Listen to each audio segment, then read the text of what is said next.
सुकेश भी आ गए। Sukesh ji good morning. Good morning sir. क्या लग रहा है आपको? जी फिर से दोहराइए। क्या लग रहा है आपको? क्या होने वाला है? अब मेकआउट करके बोलने में क्या है कि क्या लग रहा है क्या नहीं। थोड़ी देर में मतलब जो आपको बता रहे थे ऋषिकेश, उसको आगे बढ़ा देता हूं। उन्होंने बाहर की सुरक्षा व्यवस्था बताई कि कितने लेयर की सुरक्षा व्यवस्था होती है। जो लोग आपको देखने के बाद या आपको सुनने के बाद एक्साइटेड हो जाएंगे कि रिजल्ट आने शुरू हो गए हैं, उनको थोड़ा सचेत कर देना चाहता हूं। वो सब लोग जो जिनको मानक काफी एक्साइट कर देंगे थोड़ी देर में कि गिनती शुरू हो गई है और इतने सीटों पे ये आगे हो गए, मैं उनको बता देना चाहता हूं काउंटिंग प्रोसेस जो है वो 8 बजे के बाद वो धीरे धीरे पिक करता है। देखिए आम लोग ये जान लें कि 8 बजे तक पोस्टल बैलेट के डाक से आने का सिलसिला जारी होता है। 8 बजे तक वो पोस्टल बैलेट लिया जाता है। 6 बजे के आसपास जो स्ट्रांग रूम पोस्टल बैलेट अलग होता है और ईवीएम अलग होते हैं, वो 6 बजे के आसपास खुलता है, उसको एक जगह लाया जाता है। 8 बजे तक जो पोस्टल बैलेट आया उसको इकट्ठा किया जाता है। वो 8 बजे के बाद ये सारा प्रोसेस शुरू होने के बाद पहले पोस्टल बैलेट की गिनती होती है। मैंने कई जो वहां अधिकारी नियुक्त किए गए हैं उनसे बात की है। उनका यह कहना है कि यह अंदाजा लगा लीजिए कि 8:45 के आसपास ईवीएम जो है वो खुलेगी, मतलब उसके पहले पोस्टल बैलेट को की गिनती पूरी कर ली जाएगी। आपको ध्यान होगा पिछली बार मानक पोस्टल बैलेट की गिनती बाद में हुई थी, तो ये कंफ्यूजन हो गया था कि पोस्टल बैलेट बाद में क्यों गिने जा रहे, और विपक्षी दलों ने आरोप लगाया था कि इसमें भी कुछ घालमेल है। तो पोस्टल बैलेट की गिनती इस बार पहले हो रही है।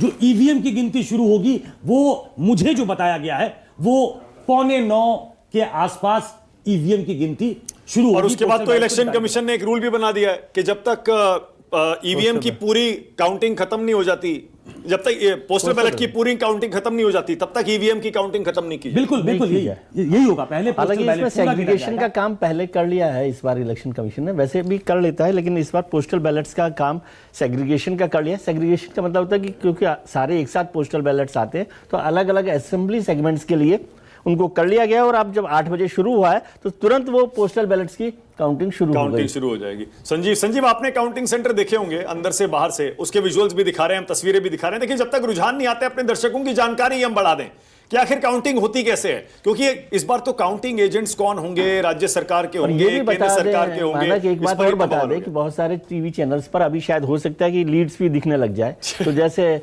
सुकेश जी ने बताया, तो अभी काउंटिंग को थोड़ा सा इंतजार करें कि अभी काउंटिंग के लीड्स जो है ना देखने का बेसब्री ना रखें। हाँ ये देखिए, ये तस्वीरें काउंटिंग सेंटर की आपको अंदर भी दिख रही हैं।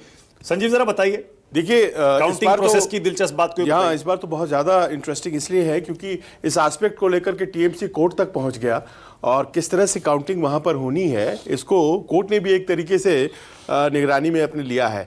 काउंटिंग सेंटर्स के भीतर जो टेबल्स लगे होते हैं वहाँ पर 2 तो अति अनिवार्य होते हैं एजेंट्स के तौर पर। एक को कहलाते हैं काउंटिंग सुपरवाइजर्स और दूसरे होते हैं काउंटिंग असिस्टेंट्स। ये दोनों होते हैं सरकारी पक्ष के लोग जिनके हाथ में बैलेट वो रहेंगे, ईवीएम मशीन्स रहेंगी और जो उसको हैंडल करेंगे, और उसको देखने के लिए कि ये सही हो रहा है या नहीं हो रहा है, वहाँ पर वो लोग होते हैं जो कि काउंटिंग एजेंट्स होते हैं। वो विभिन्न दलों के लोग होते हैं और जितने लोगों को अलाउ किया गया है तो वो थोड़ी दूर से इन चीज़ों को देखने के लिए वहाँ मौजूद होते हैं। तो आपको जो भीड़ दूर से दिखता है, दरअसल टेबल पर तो केवल वो सरकारी कर्मचारी अधिकारी रहेंगे जो कि इस बार केंद्र सरकार के भी हैं, राज्य सरकार के भी हैं। ये कन्फ्यूजन क्लियर हो गया है कि केवल केंद्र सरकार के ही नहीं रहेंगे। काउंटिंग सुपरवाइजर्स अगर केंद्र सरकार के हैं तो काउंटिंग असिस्टेंट्स जो हैं वो राज्य सरकार के कर्मचारी हैं। उनको ही सब कुछ करना है, दूर से देखते रहना है। उनके पास हाथ में कागज रहेगा काउंटिंग एजेंट्स के, और वो अपनी मार्किंग्स लगाते रहेंगे कि किसको कितना वोट किया।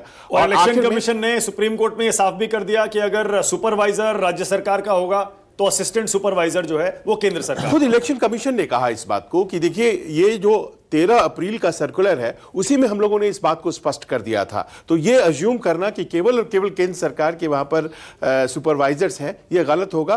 काउंटिंग सुपरवाइजर्स अगर केंद्र के हैं तो काउंटिंग एजेंट्स राज्य सरकार। ठीक है, ओके।